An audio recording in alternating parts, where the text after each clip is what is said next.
and welcome to the very first episode of Podcast on the Porch.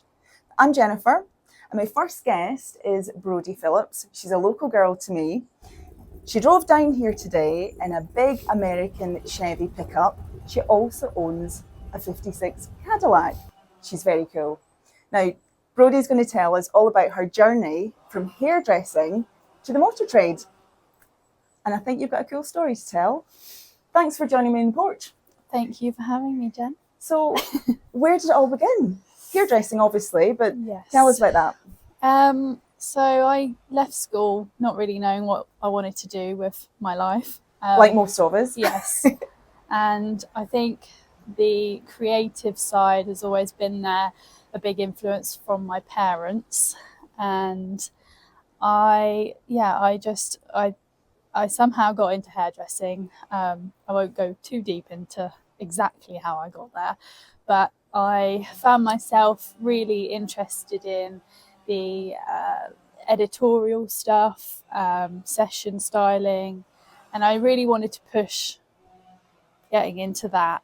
But there was also another side of it that I just thought, is it really for me in the long run? And that then comes to the part where I wanted to get into the motor trade through just the love of American cars and motorbikes. And I had a lot of friends at this point when I was sort of my late teens, where I knew quite a lot of people in that whole subculture of cars, music, like all the old like vintage stuff. So tell me about your early inspiration. Who inspired you to get into the motor trade? My parents definitely had a huge influence with just taking me out to different events. We would always go to auto jumbles for motorbike stuff, and then as I got a little bit older, they'd take me out to watch cool rock and roll bands. Tell me about them, because they're rockabillys themselves, aren't they? Yeah. I've seen a photo. Yeah. They're really cool. I'm not surprised she's such a cool girl, because her mum and dad are amazing. I'd say mum she'll dress up when we go out, but dad is like, he will go everywhere and anywhere, and even he'll go to the beach wearing blue jeans, turned up boots, like white t-shirt, that sort of thing. He's had the same haircut since I can remember. So it's just, I'd say it's mainly him as a whole, but mum's always been like, do what you want. But yeah, we would go to like the Rockabilly Weekenders. As I turned 18, they took me along, and that was amazing, because I was like around all these vehicles, and I just thought, this is amazing. Like, then got to know people that were mechanics or painters and just heavily involved in the car scene, and I just wanted a piece of that. And I think that's why I'm obviously where I am now with my job, because of them. Mm-hmm. And just the taking me to the Krispy Kreme car meet just off the A3 every one Sunday a month. We'd go there religiously, because it was like, oh yeah, we'll go and have coffee and a donut and see all these amazing cars and bikes and just chat to people. And I can remember that from when I was probably like before I was 16, like maybe 14. And yeah, we would just be going every month. And I'd say my biggest achievement was to be able to, when I bought the Cadillac, I managed to take my mum and dad to Krispy Kreme's one night. I drove to theirs and I picked them up, and I took them to Krispy Kreme's, and I took a photo of the car in front of the Krispy Kreme building, which, funny enough, allegedly the Cray twins used to own, because it used to be a they? pub. And it's just really, I don't know if you know of it, but it's this really cool old building that's now Krispy Kreme. And it's got a drive-through. And when I took the photo, I just stood back and I was like, I've made it. Like, this has been my dream for like 10 years, to have my own car here. Okay, it wasn't the car meet, but I brought my mum and dad with me, and I feel like they were just as proud as I was. And it sounds really silly to a lot of people, but for me it was like amazing, and it was just great. It was very surreal. What did your mum and dad do for a living? Was that their hobby on the side, or did they actually do it was kind of thing for a living? No, it was on the side. Mum used to work she used to do makeup and beauty, and she used to do a lot of art when she was a lot younger. And my dad does air conditioning and refrigeration engineering. Again, that's quite I'd say a creative job in itself, if you've got the engineering mindset for it. So the bike stuff for him has always been there. His dad had an old bike from, I think, the 60s, and then he just grew up like loving the whole like rocker, like British rock and roll scene.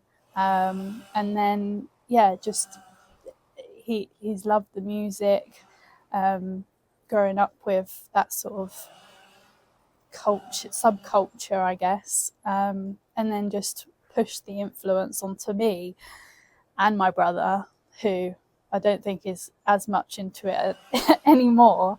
And then I just found myself loving listening to 50s rock and roll music, 60s rock and roll music.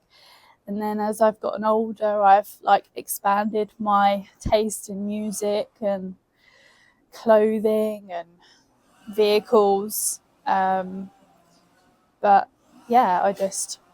And so to get back to the hairdressing, how did you make that transition from work? Were you a stylist? Yes. So how did you make the transition from that into the motor trade? What was your first job? I just started applying jobs for crash repairs. As crash repairs? Yeah. Just because I knew that it was a step in to the trade, to get to just have a touch in, like a foot in the door, with where I sort of wanted to eventually go with my career. Again, at the time, I didn't really know what I was doing and what I was getting myself in for. It was very, very... it was almost like a rebellious thing as well, because I think my parents just wanted me to like have a job and do well and just be quite independent, which I have always tried to be, but with that, I've never looked back and regretted my decision. So yeah, that happened. And how did you so you got your first job in the crash repairs. What was that like? Was the environment a shock? It was a shock. Was it fun? It was dirty. It was just like, sometimes I would just think to myself, like, what have I done? Like, why am I putting myself through this? Why have you left the very the clean like, environment of hairdressing? Yeah, glamorous lifestyle, which to work amongst oil and metal. Yeah, it definitely took a toll at a point, because then I decided that I wanted to pursue more and leave the crash repairs. Then and then I was fortunate enough to meet some people that were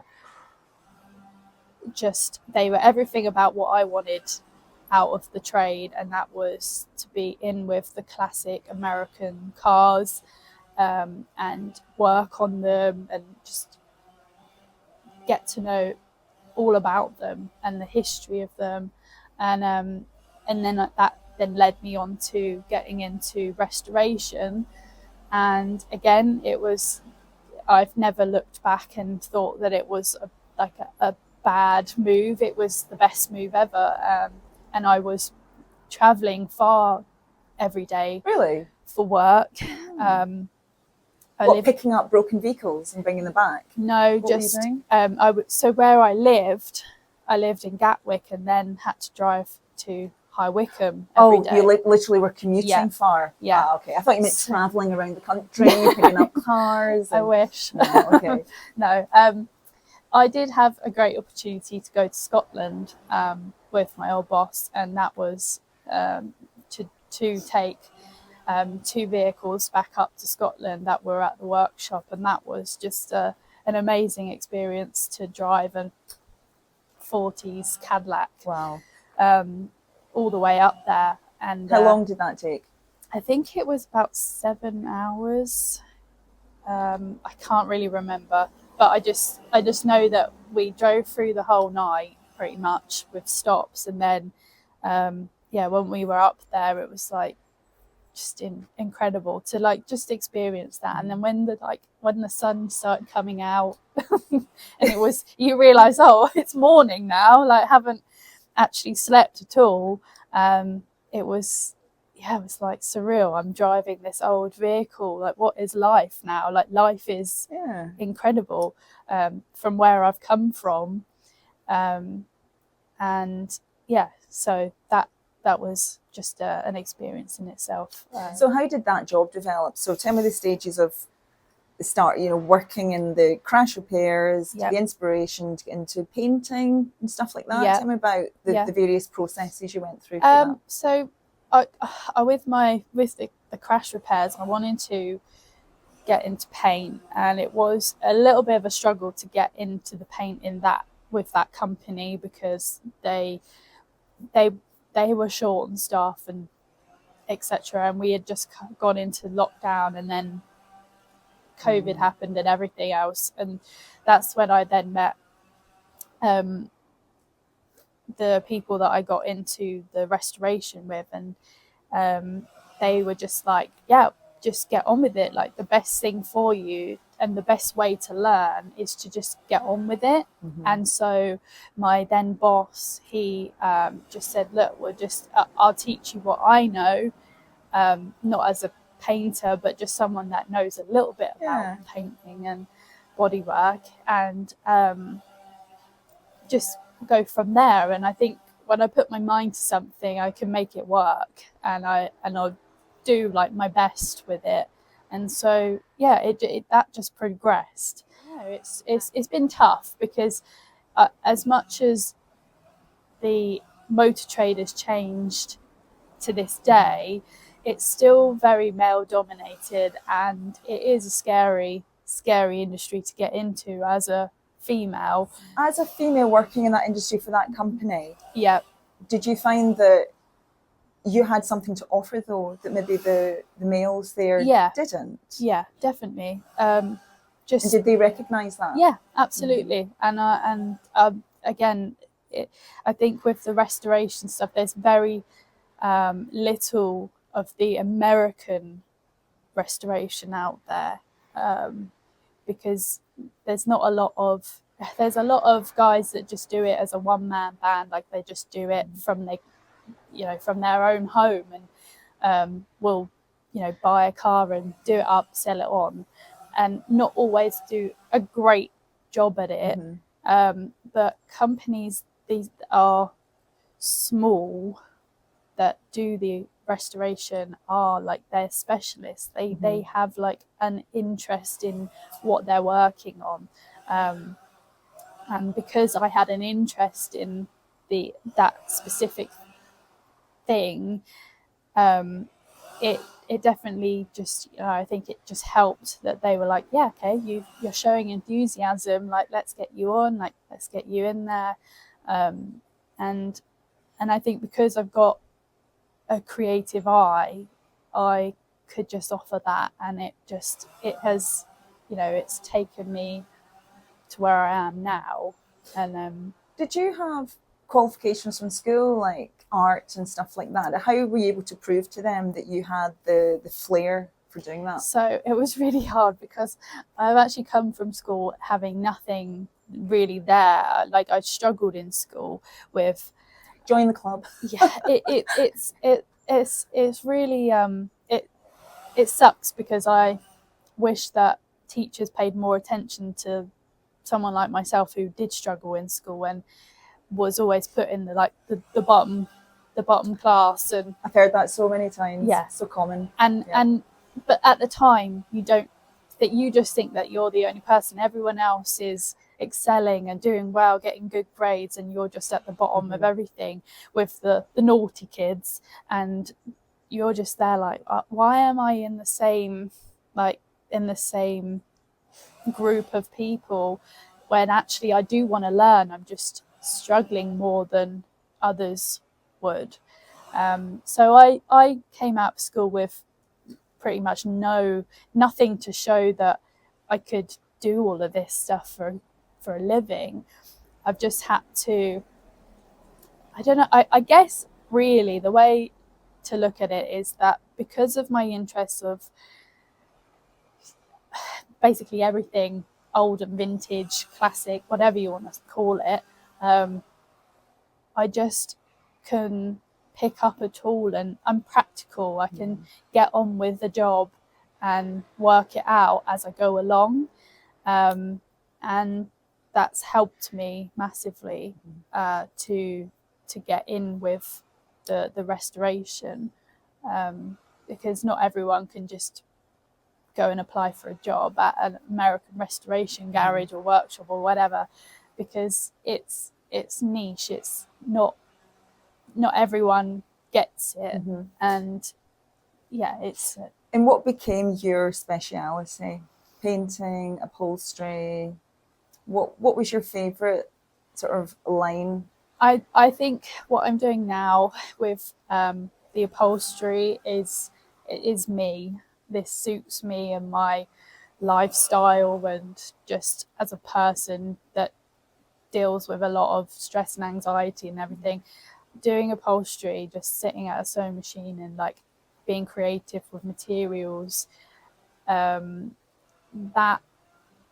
just been like, that I think is me all over. It sounds like that is like a form of personal meditation for you. Yeah, You can it's get lost in calming. that, forget about your troubles. Yeah, it's very soothing for the soul. And yeah, I love what I do, and that's why I'm doing it for myself now and pushing forward and working from home. And that's, so you left your job? Yeah. Okay. And that also comes with the fact that because I struggle with my mental health, being at home and working from home, I've always wanted to be self-employed. I've always wanted to work for myself, have a company at some point in my life. And I feel like, you know, you find yourself in a situation where maybe it's right, this is the right path to take to better yourself and make amazing things happen. So you took a leap of faith, you left your job, Yeah. and you have set up Yes. your own brand and business. So tell us about that. What's it called and what are you specialising in? So it's Brodie's, but it's automotive upholstery. I'm sort of playing with the name a little bit still. I don't know whether to just have it as one whole thing. What are your plans for it? Have you got big dreams for your new business? I feel like it will go down the path of all the classic cars, and I, again, like anything old, I just love. So there's a lot more creativity, and when someone comes to you and it's like, I want this to be like original looking, like how it did back then, or I want to have my own like play on my interior design of my car, and I think that's where I will push with it. And yeah, I think that it suits me as a person who loves the classic American stuff. Yeah. And how are you going to promote it and get the business? I have an Instagram page, which is just Brodie's Automotive Upholstery, and I haven't posted anything yet, but I've got a few jobs on already that are lined up, just through word of mouth, through friends of ours, which is really exciting, and I'm really grateful for that, for people just being like, yeah, just crack on, and just being given the free reign to be creative for them as well, like give them inspiration, because a lot of people don't know what they want, and it's nice to just have that like little, you can help someone, like you were saying earlier, you love to help people out. I do. And so I think that's another key thing, is like you make someone feel great when you give them their car seat back and they're like, wow, this is amazing. Like, not a lot of people have that. There's nothing like job satisfaction, but especially if you've created something. Yeah. Is that the feeling you get? You stand back and you look at it and you're like, wow, oh my God, I've done that. Like, and then a smile on somebody's face. Yeah. Or even if they cry, I mean, that would help. Yeah, definitely. But yeah, it's a good feeling. I don't know if that's like a selfish thing, but it's definitely nice to have someone just say, oh, thanks, you've done like an amazing job, and like have that recognition as well, that you're doing well, like you're on track. Yeah. And tell me about how setting up your own business and brand has helped with your mental health challenges that you alluded to. It's been a test, that's for sure.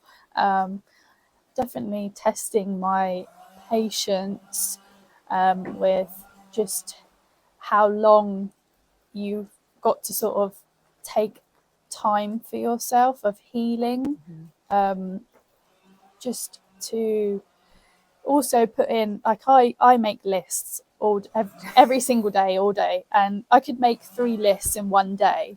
And can I ask you something? How many things on your list gets carried over and carried over? Because I do lists as well. Every day. I carry over tons of stuff. Yeah, all the time.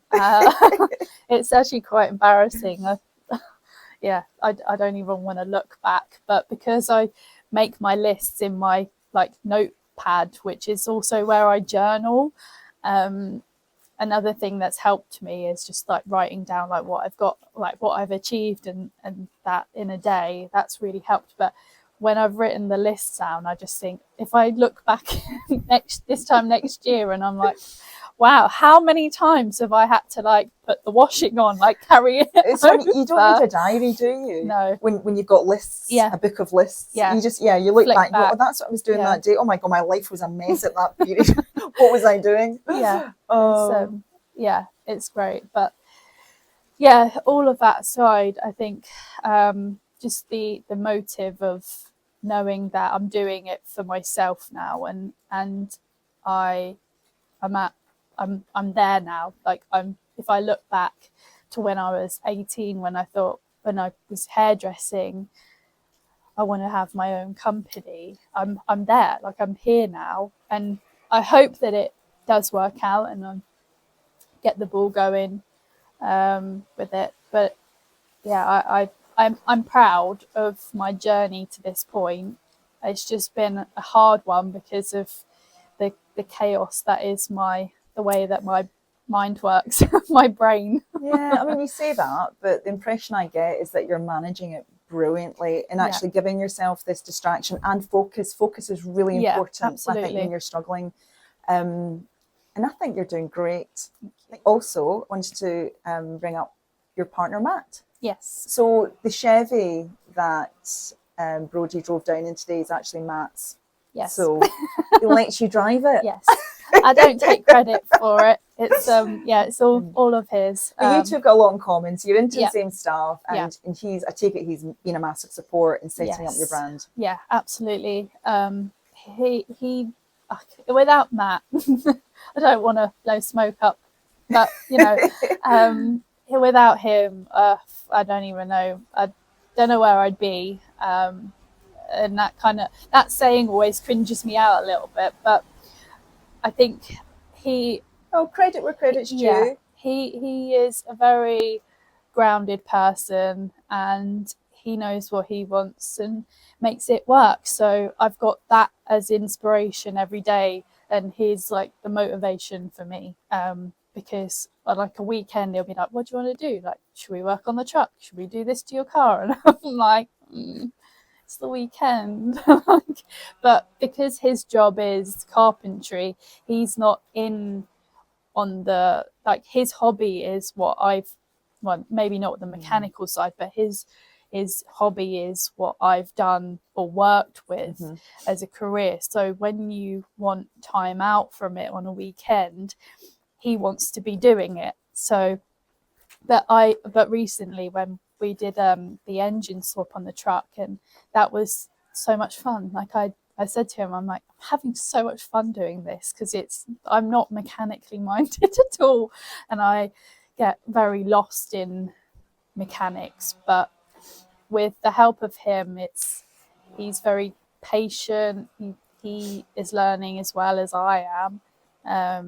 And are you quite hands-on when you're working on the truck together? Yeah, absolutely. Does he let you touch stuff? Yes. If anything, he's underneath the truck and I'm over the truck in like the engine bay, and he's like, I need this, I need that. But you handing him spanners and stuff? Yeah. Yeah.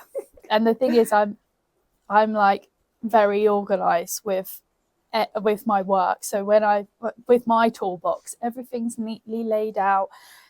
Matt doesn't have a toolbox. He has boxes that just he puts everything in, and I'm like, where is this tool that you're asking me? Like, I don't know where it is. And he's like, it's over there. It's in that box. And I'm like, what box?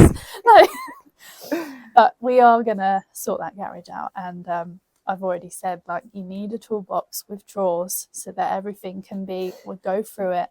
But you have your own workshop now, don't you? Yes. And so you can organise that as you want. Yes, I know. That's my space. And as much as I'm happy for him to come in and use my tools, because he does anyway, it has to be like, you've got to clean it before it goes back, because he does the greasy job, and I am like the clean sort of, working with materials that can't get I think that's dirty. fair enough. Your workshop, your rules, Brodie. Yeah, absolutely. But I mean, without Matt, I think starting a business would be very hard, because he's very good at managing like money, and just that side of things is where I am completely clueless about. But because he's self-employed as well, we can both like work together on that. And he's going to be, well, he is and has been a great help along the way so far. Good to hear. This lets me lead on to tell you how we actually met. Now, we live in quite a small village, small town. Yeah, very. And I've noticed these cars driving around the village, the Chevy and the Cadillac.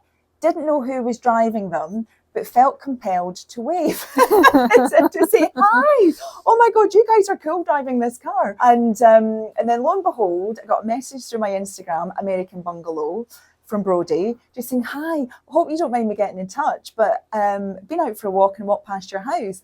And it turns out a mutual Instagram friend told me about your house. And I was like, oh my goodness, you're the people that drive the cool cars. And by the way, vintage motorbikes, we saw them driving past the house one day, and it just all kind of fitted into place, didn't it? Yeah. And then we just met up. I mean, it's one of those kind of situations where you get to know people on Instagram and you rarely meet them.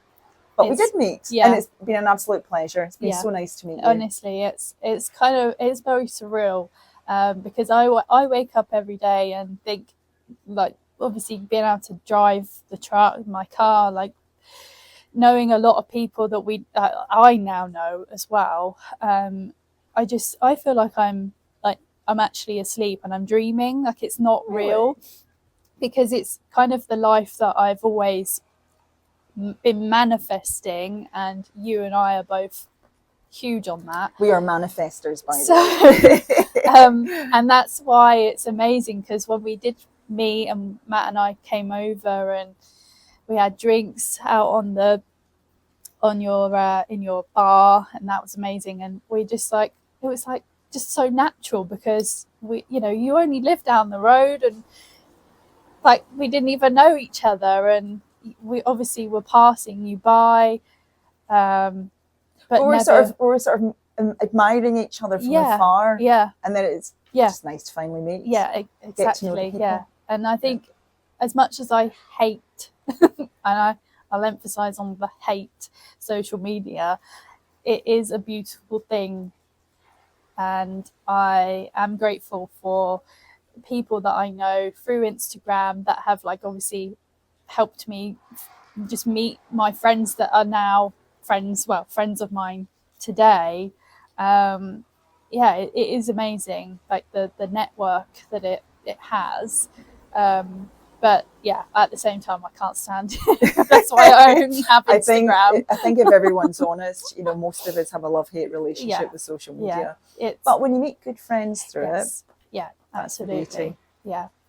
So can I just say, you can probably hear the noise in the background. If you think there's a bit of a chainsaw massacre going on, there kind of is. It's actually a big hedge coming down. But we are outside. We are in Edgecombe Park. We're practically in a forest, and this is our daily noise here. Yeah. And it's been raining, so we've got it all going on. But anyway, the rain and the noise hasn't stopped play. No, absolutely not. It's not actually that bad. It's autumn. And it's the beauty of being in the porch. So we're outside, but we're inside. Yeah, it's very good talking area, and it's cozy, I love it. Yeah, I wish cozy. I had one. One day.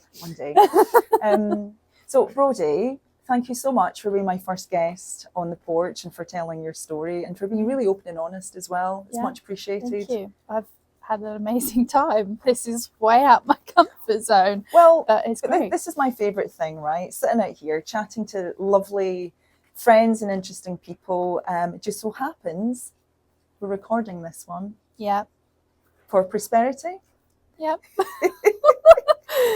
I can't thank you enough. It's been this is such a opportunity, and I hope to have many more conversations on the porch with you. I think we will. On camera and off. Thank you, Brodie, and thank you for watching. Bye.